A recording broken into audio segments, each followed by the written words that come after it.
आज तक जितना भी आर्ट आपने क्रिएट करा उन सारे पीसेस में से आपके दिल के सबसे ज़्यादा करीब कौन सा पीस है? एक्चुअली ना ये बहुत मुश्किल सवाल है, क्योंकि हर महीने मेरा आंसर इसके लिए बदलता रहता है, क्योंकि the way I am feeling, तो मैं उस गाने से या उस चीज़ से थोड़ा ज़्यादा पास हो जाता हूँ। बट एक गाना है जो मेरे को बहुत ज़्यादा दिल के मेरे बहुत ज़्यादा करीब है। इट्स अ सॉन्ग कॉल्ड मौला। मैं 17 साल का था जब मैंने वो गाना लिखा था। ये एक पंजाबी में है गाना, and this was written right after my father had passed away, just a few days later. तो ये ऐसा लगता है एक टाइम कैप्सूल है कि मैं क्या फ़ील कर रहा था उस टाइम पे। इवन दो ये song is between a daughter and a father, and a daughter asking God to bring her father back to her. क्योंकि मेरी ट्विन सिस्टर भी है, मैंने उसके लिए लिखा था, वो बहुत ज़्यादा क्लोज थी टू माई फादर। तो वो गाना मैं हमेशा कहता हूँ कि दैट इज़ ब्यूटीफुल, बिकॉज़ जो मैंने उस टाइम पे लिखा, मुझे भी नहीं पता कि मैंने कैसे, वो यूनिवर्स ने मुझे वो दिया। आई थिंक मैं इमोशनली इतना चार्ज था उस टाइम पे, तो मैं वो लिख सका, बट आई डोंट नो मैं कभी ऐसा कुछ लिख सकूँगा। तो वो मेरे को बहुत पसंद है। और मेरा एक और गाना है जो कि मेरे को ऐसा लगा था जब मैंने वो लिखा था, मुझे उस टाइम पे ऐसा लगा था कि मैं इससे बेटर कर ही नहीं सकता था। वो गाना है हुस्न।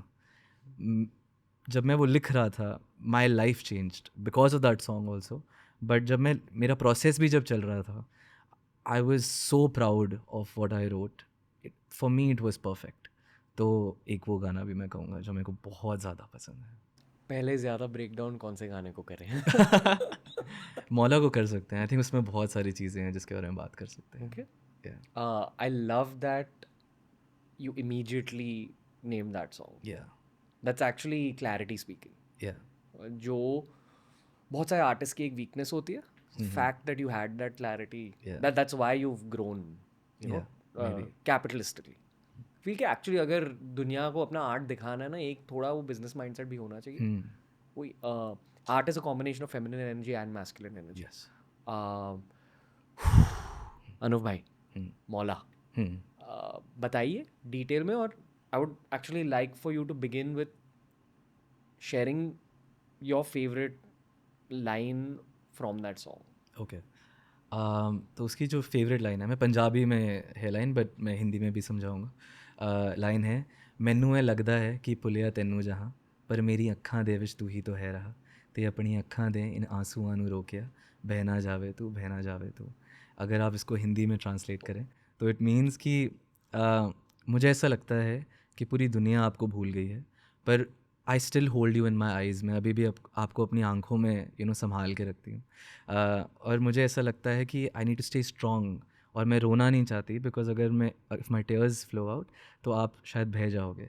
इसका मतलब लिटरल अगर आप सोचें तो ये है कि जब कुछ आपके साथ बुरा होता है और आप रोते हैं तो आपका दिल हल्का हो जाता है, आप भूलने लग जाते हैं वो इमोशंस, वो चीज़ें।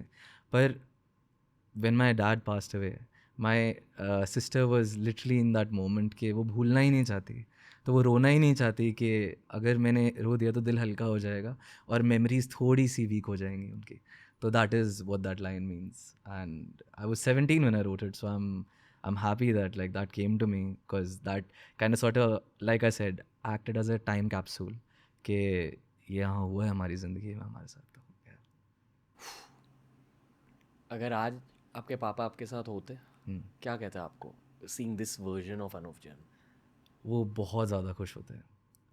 क्योंकि मेरी एक्चुअली मेरे मम्मा से अभी बात हुई थी थोड़े दिन पहले, हम लोग ऐसे ही याद कर रहे थे पापा को, हर थोड़े दिनों में कॉन्वर्सेशन उनकी आ जाती है, तो हम याद कर रहे थे उनको, और मम्मा कह रहे थे कि सबसे पहले जब मैंने सिंगिंग क्लासेस अपनी ली थी, बहुत थोड़े टाइम के लिए ली थी मैं, because things got really bad after that, पर मेरे पापा ने बहुत पुश किया था कि डालना ही है सिंगिंग में, सिखाना ही है म्यूज़िक, क्योंकि उनको थोड़ा एक्यूमेंट दिखता था कि हाँ मैं इंटरेस्टेड हूँ इसके अंदर।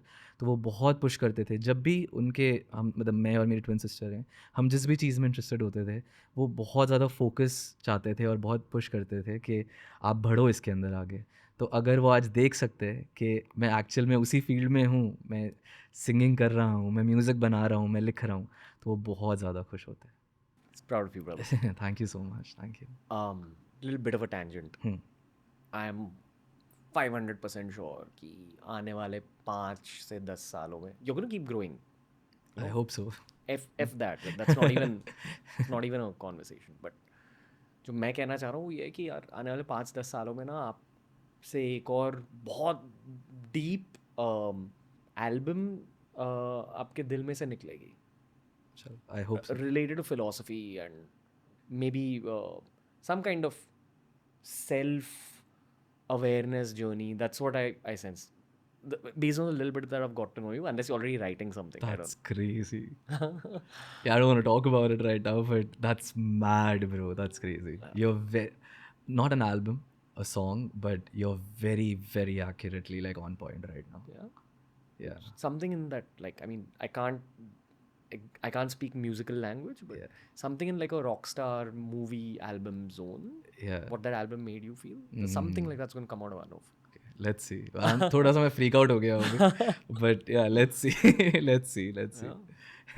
I think you need to give the world that album. Yeah. Whatever, I mean, therapize yourself and all that, bro. But I think it's important. yeah. क्योंकि मैंने अभी तक मैं दूसरों के बारे में काफ़ी लिखता हूँ. Obviously उसके अंदर मेरे खुद के इमोशंस भी काफ़ी ज़्यादा आते हैं, मगर मैं एक ऐसा गाना ज़रूर लिखना चाहता हूँ सिर्फ मेरे बारे में अपनी तरफ से, और मैं कैसे ज़िंदगी जी रहा हूँ या मेरी ज़िंदगी में क्या प्रॉब्लम्स हैं या क्या सही चीज़ें हैं, और even if it's about self love, तो I really want to put that out. तो या लेट्स सी.